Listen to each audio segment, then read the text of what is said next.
Nearly a week without running water. That was the reality this summer for people who lived in West Helena, a small town nestled along the Mississippi River. The crisis made headlines, and it's putting a spotlight on a bigger issue that's all across Arkansas. TV 11's Sarah Habakowitz gives us a closer look at how failing water systems could put other places at risk.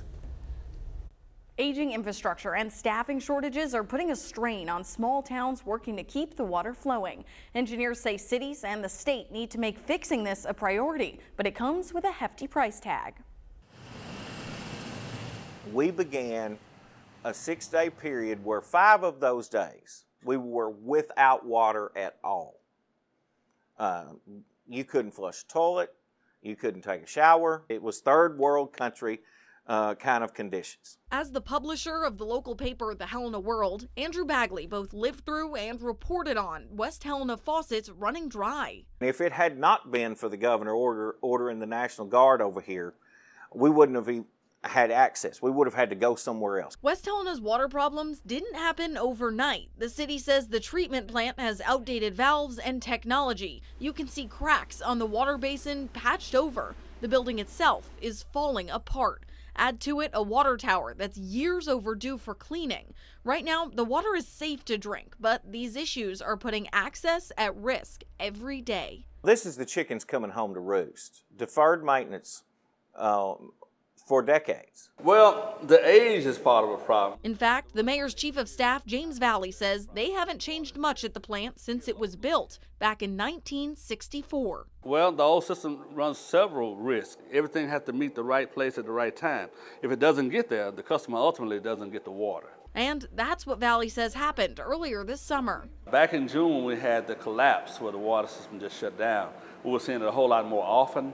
But since then, we've figured out what the problem was and found a way to manage it. The short-term fix requires the only water operator at the plant to climb underground multiple times a day in order to manually keep their air-pressured lines running. And that's the way they were doing it in 1964, but now they have electric control valves where you just flip a switch.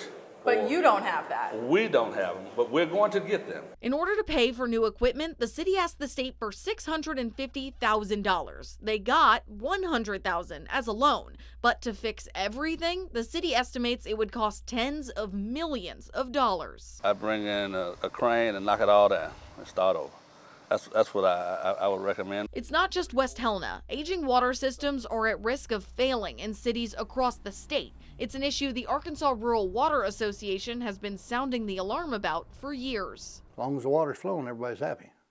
But, there's going to be times when it's not going to with the aging infrastructure we have across the state and the nation. We met with Dennis Sternberg and his colleague at Arkansas Rural Water. In 2018, Sternberg helped assess the state's water systems. Arkansas received a D+ grade and a price tag of $7.4 billion to fix everything. I mean, that money has to come from somewhere.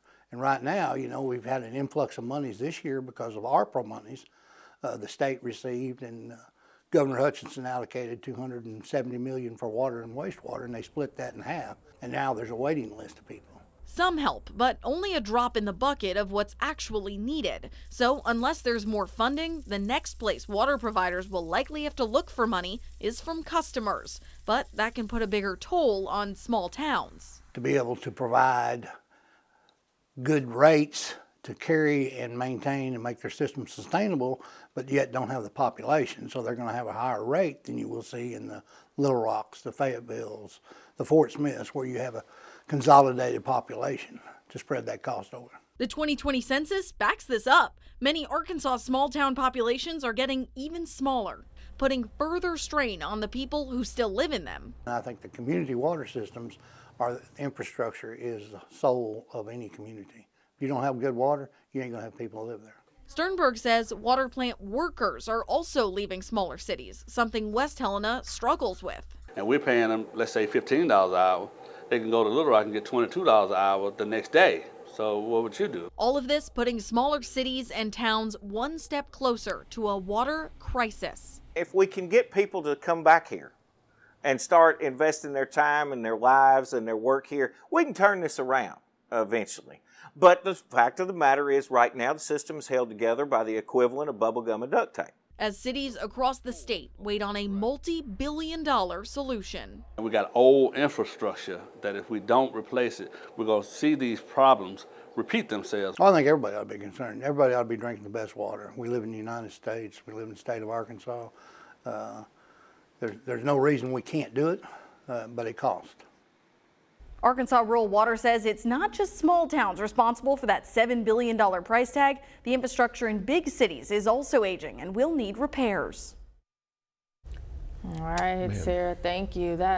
Thank you for staying on top of this story and shedding light on this issue. So, a new study on the state's water infrastructure will happen in the next year following orders from the governor. Its first complete look at the system since 2018.